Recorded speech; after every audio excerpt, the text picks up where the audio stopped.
Action. Hello, I'm Zingale. Ben Titty Jammin'. And we're here for Arkham Knight, finally. Woo! Oh, it's so good. First Arkham Knight video. We'll post a review later on, but we figured we start off with some of the Riddler challenges. Spoiler alert. Yes. The Riddler's in the game. Spoiler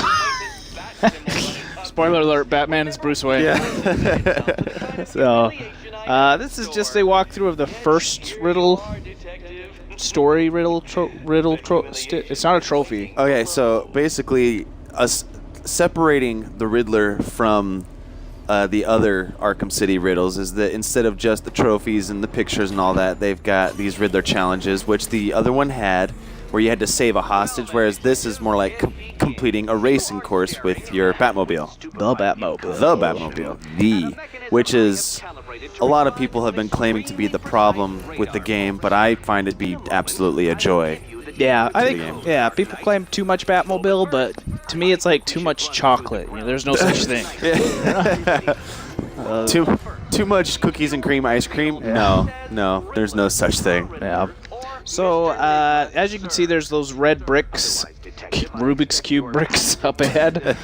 You can control those as Batman's hacked into the Riddler's system or whatever, so by pressing B, and you'll see two of them. You'll see the red bricks and you'll see the green bricks, and those alternate. So I push B right there, and that opens the door, which is key to the rest of the Riddle's kind of racetrack. Because it's like a racetrack / Riddle. Each time you go around, there's a little something new.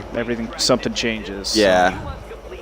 Like that, and that's where these become challenging, is because they're not just about your ability to handle the Batmobile. It's also about your ability to multitask and to be able to solve the new situation within the riddle itself. You know, so you'll see this round one. Things are somewhat simple.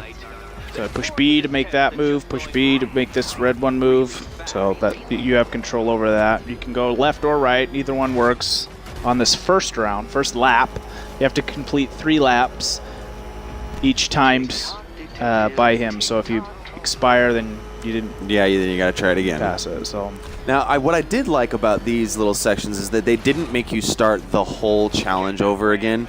If you crashed or if you failed, it was either you started the lap over, like not the whole race, but just the one lap that you missed, or you start right where you crashed. Right. Like right here. Boom.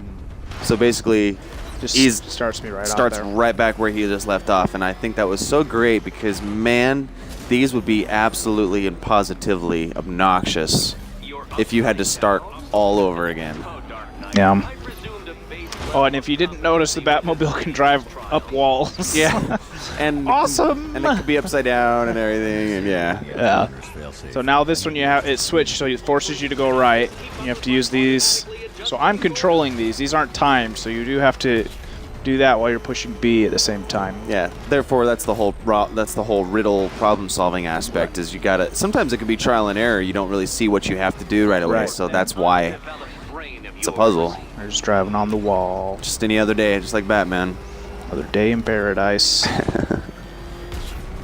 So yeah, the riddles, I thought were, like, these little challenges were more fun than the rescuing the hostage challenges from Arkham City. Yeah. They were. I think they've amped up the riddles this time around. I don't remember really thinking outside of the box as much. I did in the prior games, but this one they really did a great job. Oh, that's so slick. I remember the first time I did that blew my mind. I was like, oh my gosh. My Batmobile can totally do that. The Batman Spider-Mobile. Yeah. Climbing all walls. It takes a while to get used to driving it. Just altogether. Even driving it normal, then you have to learn how to drive it sideways and upside down. Oh, yeah. It's a little different. Well, what made it hard is because we have been playing Destiny for like 6, 7, 8 months straight, and we are used to driving the Sparrows around, which require you to use the right joystick to look in the direction where you're needing to go. So like when we first picked up the Batmobile, I kept turning the camera like completely around backwards and having the toughest time doing it. Anyway. Then once you complete the challenge, then you have the Catwoman back in the orphanage. You stand on here. That's your clue. I accidentally got back into the Batmobile instead of switching to Catwoman. Pay no attention to that.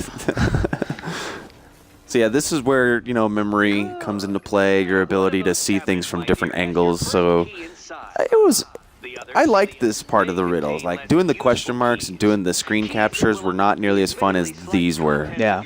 The parts involving Catwoman. Yeah, makes you think a little bit. So you have to pick the right key, and Batman can see which key is the good one and match it up there. So hopefully you guys can kind of see that. Yeah. If I haven't showed it enough, it's this one. It's this one. Have you gotten it wrong yet? I haven't. Have you? Yeah. I totally. Is it a pretty gruesome scene? No. No. Basically, you see her turn the key. You see an X instead of the number going down, and then the camera pans away, and you hear an explosion. I was actually kind of hoping you get to see your head just get locked up. Be rated M for mature. Yeah. Oh, man. But, yeah, oh, man. And that's another thing. This game, it's just so good on all levels. It really amped up everything. But anyway, Yeah. that's the first of many, guys. Enjoy. Welcome back to Arkham Knight. Arkham Knight. Fight like a dragon. Or like Batman.